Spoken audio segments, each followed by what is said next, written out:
Not long after the death of Empress Dowager Cixi, the imperial family vacated her spectacular garden, the Summer Palace.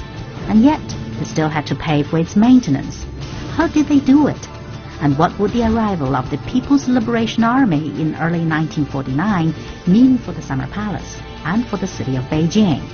To find the answers, watch episode 10 of Untold Stories from the Summer Palace.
The Qing government saw the 1904 World Fair as an opportunity to raise China's profile internationally.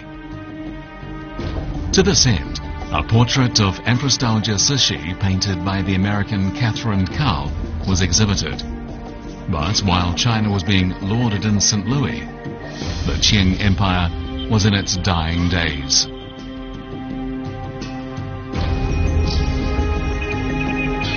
On the 24th day of the 7th lunar month of 1908, Emperor Guangxu celebrated his birthday at the Summer Palace.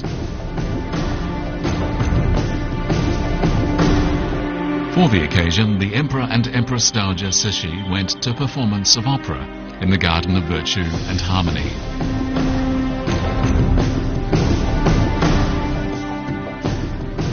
Three months later, on the 12th of the 10th lunar month, Emperor Guangxu and Empress Dowager Cixi received a British delegation in Renshou Hall. It would be the last political event hosted by the Qing government in the Summer Palace.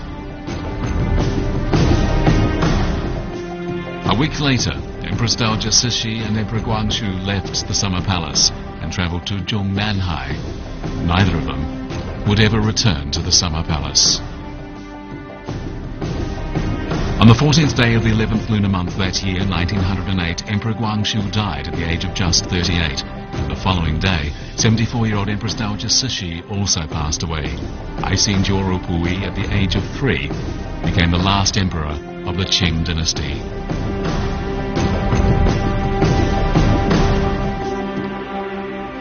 On the 19th day of the 12th lunar month of 1908, Empress Dowager Longyu issued an edict. It stated, "The Emperor is too young to visit the Summer Palace." And with that, the Qing imperial family declared an end to their time at the Summer Palace.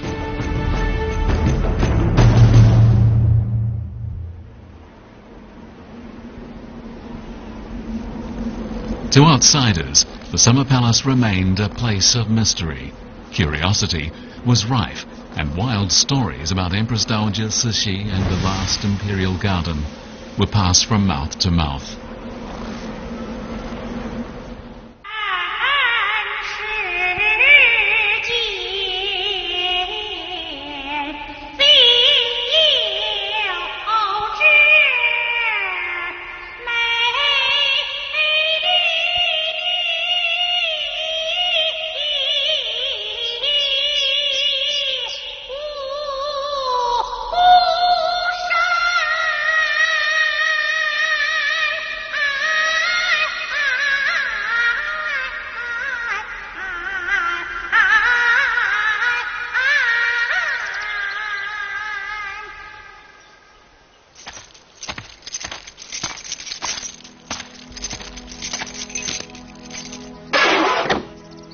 It's 6 o'clock in the morning and a new day is beginning at the Summer Palace.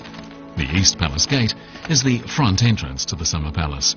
Each of the gate's 6 vermilion door panels are decorated with 81 gold-plated round nails arranged in 9 rows. Above the gate hangs a board with an inscription written in Emperor Guangxu's calligraphic style. It reads simply, Summer Palace. In front of the gate there's a stone terrace with 2 carved dragons playing with a pearl.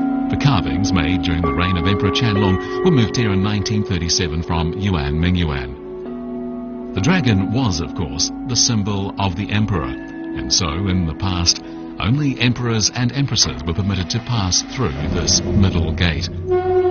Today, however, thousands of tourists visit the Summer Palace every day, entering through this same gate.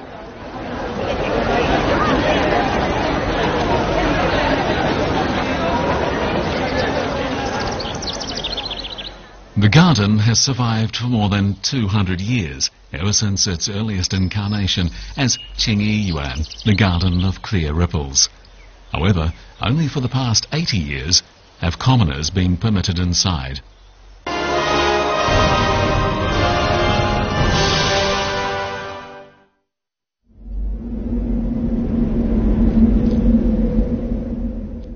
In 1924, Emperor Puyi, the last emperor of the Qing dynasty, was still living in the Forbidden City, despite having abdicated.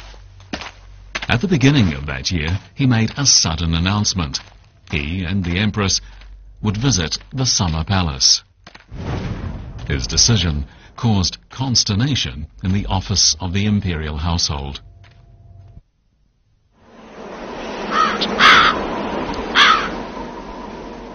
In 1908, when 3-year-old Puyi was enthroned as emperor, Empress Dowager Long Yu had issued an edict that the emperor would not be visiting the Summer Palace.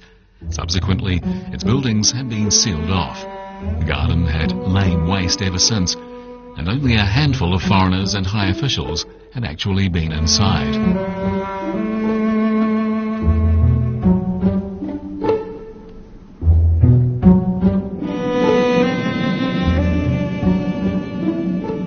Emperor Puyi had been removed from the throne in the Revolution of 1911, but the privileges granted to the imperial family by the Republican government meant he was still acknowledged as the master of the Forbidden City and the Summer Palace. On April the 24th, 1913, a first group of aristocrats and high officials were permitted to visit the Summer Palace. They and subsequent visitors had to apply for permission to the office of the imperial household in advance. The open days were the 6th, 16th and 26th days of each month by the lunar calendar, as well as every Sunday. These visits to the Summer Palace were referred to as paying tribute to the Summer Palace.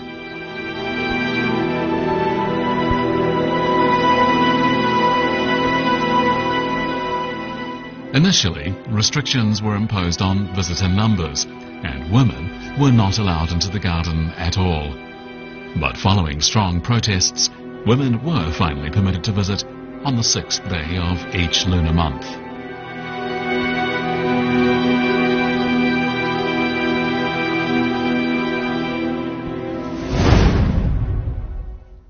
On May the 6th, 1914, the Summer Palace was opened to the public. Anyone could enter in exchange for the price of a ticket.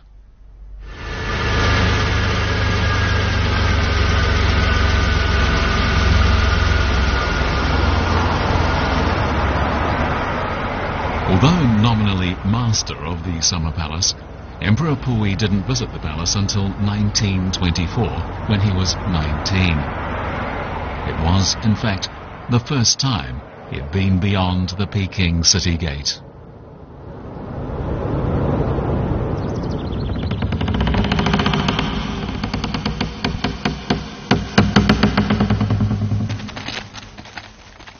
Puyi, accompanied by his British tutor Sir Reginald Fleming Johnston, entered the garden through the East Palace Gate. It was Johnston who had proposed the visit, and the following day he was appointed Chief Steward of the Summer Palace.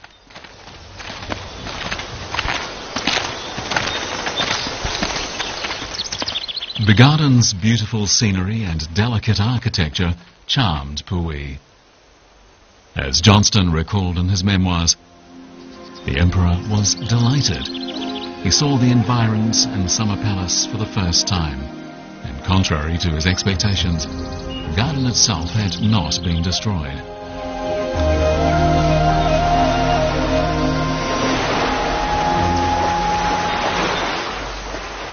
Johnston ordered 3 modern pleasure boats for Puyi. The staff of the summer palace were astonished when they saw the first of these boats, the Ariel. Johnston recalled they had never seen such a boat, and when the emperor, instead of a boatman, strenuously steered the boat with an oar, the staff went into a panic.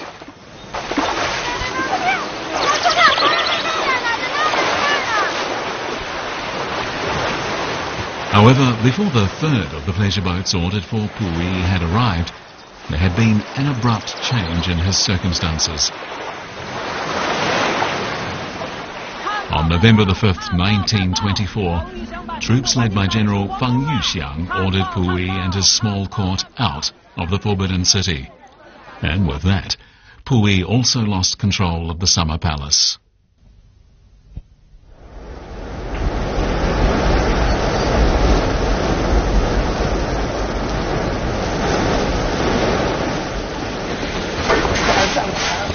The buildings and facilities at the summer palace were sealed.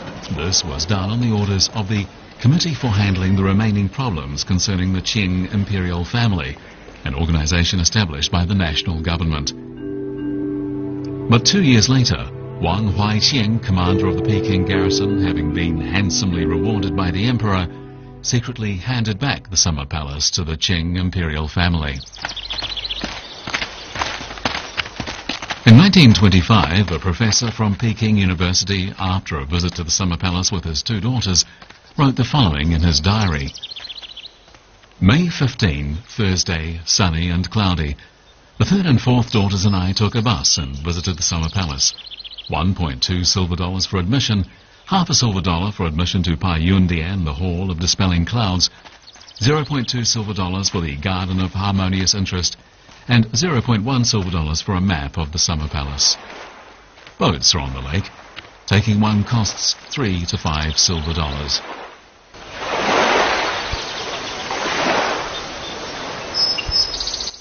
The diary also tells us what the family saw in the summer palace that day. The furniture has been confiscated. Only wooden containers for vases can be seen on tables that are covered by dust inches thick. The doors are sealed. We could only see the magnificent buildings.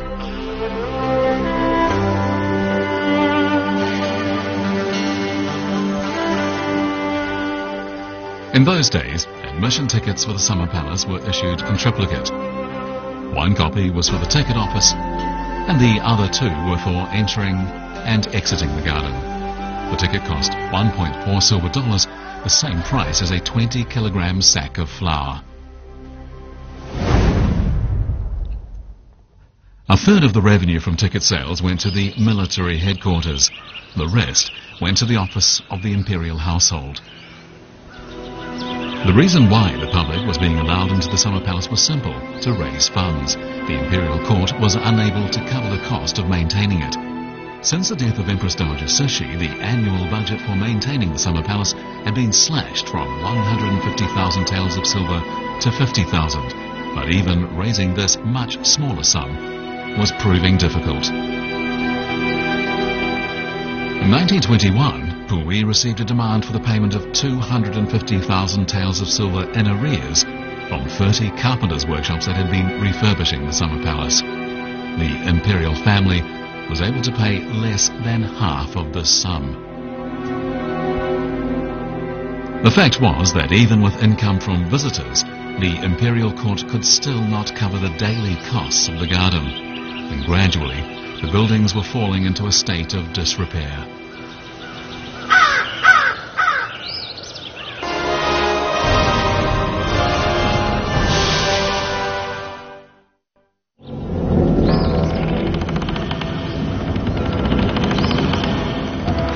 On July the 1st, 1928, the civil ministry under the national government took over the Summer Palace and turned it into a national park.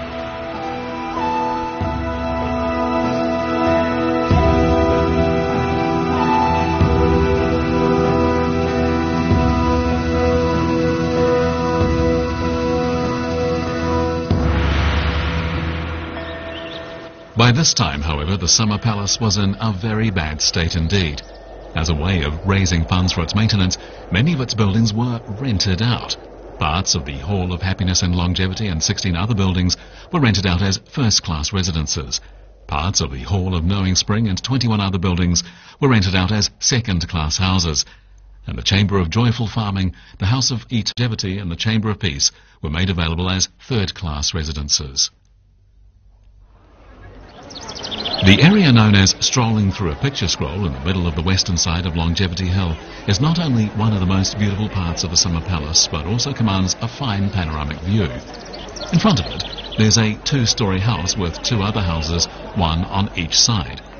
The house on the east side is known as Lovely Hill, and that on the west, Borrowed Autumn. To the rear is the Pavilion of Clear Brilliance. All the buildings are linked by corridors. Viewed from here, Lake Kunming, with its waters merging into the horizon, appears truly vast.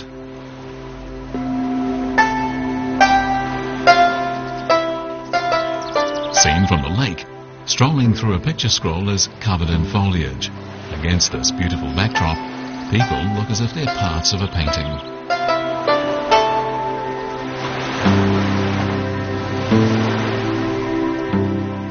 In 1932, Strolling Through a Picture Scroll was rented by Ni Daojie, the son of a warlord. The buildings were in such a poor condition that Ni had to pay for them to be restored. The Chamber of Crystal Splendor was for a long time rented by Yuan Ke-ding, the eldest son of the warlord Yuan Shikai. Originally the site of the Arhat Hall and the Temple of Immense Gratitude and Longevity, it had been rebuilt as the Chamber of Crystal Splendor when Empress Dowager Cixi had the Summer Palace renovated. In the courtyard was an octagonal pool in the shape of lotus petals. The water in this pond was known as 8 Virtue Water, a reference to the water with 8 benefits in Buddhist sutras.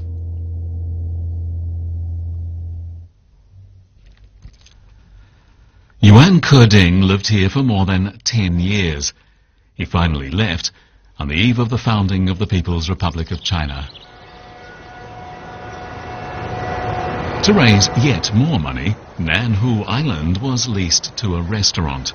The same restaurant also rented the Pavilion of Buddhist Fragrance. Even a fishing company was established in the grounds of the Summer Palace. Fish were caught from Lake Kunming and then sold.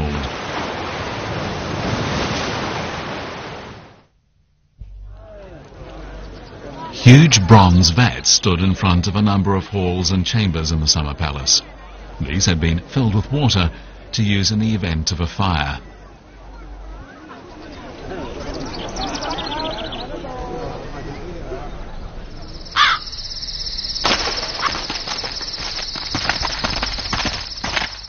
At midnight on July the 15th, 1945, stealthy activity could be seen in front of the Hall of Dispelling Clouds. Summer Palace staff were scratching the gold from the surface of 3 of the giant bronze vats. The Summer Palace had been occupied by Japanese troops since 1937, and they were planning to ship the vats back to Japan, where they would be melted down to make weapons. The workers secretly scraped off the gold and then melted it down into 3 ingots weighing 2½ taels. These ingots were then secretly handed over to the mayor of Beiping.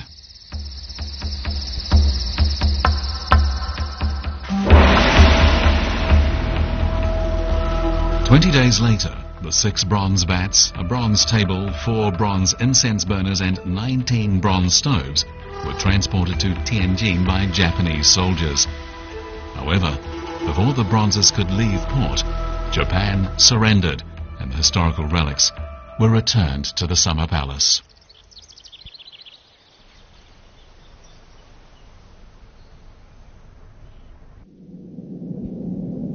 Just 3 years after the Japanese were expelled, the Summer Palace was once again under threat from fighting.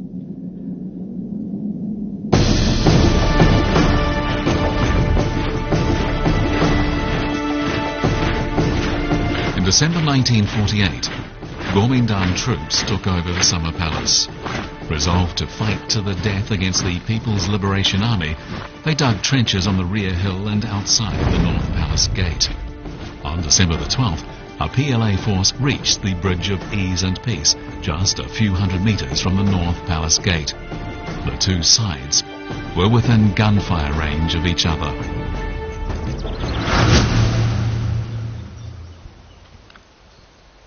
But in the end, there was no fighting.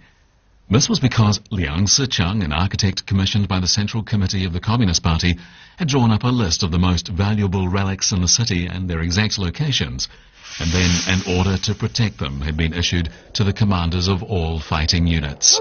So the PLA force made a detour and entered downtown Beiping from Shijingshan. The Kuomintang troops stayed for a night in the Summer Palace and then retreated. Thus the Summer Palace was unscathed.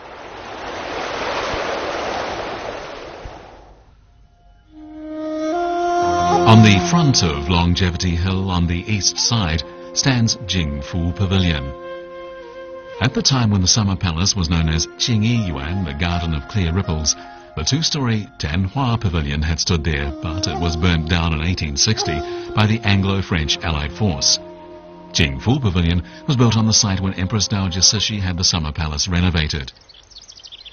On January the 29th, 1949, a joint PLA Kuomintang military office was set up in the pavilion, and it was there that the procedures for handing over Beiping were decided upon. 2 days later, Beiping was peacefully liberated. Ye Jianying, the PLA representative, was the director of the joint office. He lived for a while in the nearby Hall of Longevity. This building had an ornamented gate, and its main hall and two side chambers were linked by corridors. Built during the reign of Emperor Guangxu, it had served previously as a pharmacy. On the morning of March the 25th, 1949, the Hall of Longevity welcomed some special guests who had come to Beiping from Xibaipo. They were Mao Zedong, Zhu De, Liu Shaoqi, Zhou Enlai, and Ren Bishi, leaders of the Central Committee of the Communist Party and of the PLA headquarters. They rested at the hall for a while and then in the afternoon went to Shijiao Airport. There, they attended a military parade prior to their entry into Beiping.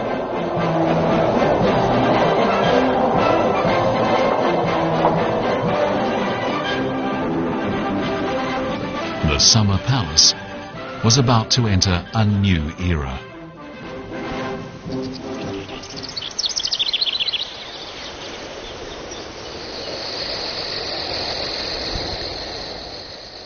The magnificent buildings in the Summer Palace were by this time in a state of decay, and the gardens lay waste. When the PLA took over, the Summer Palace account showed cash in hand of just 2,027 yuan, equivalent today to just 0.2 renminbi.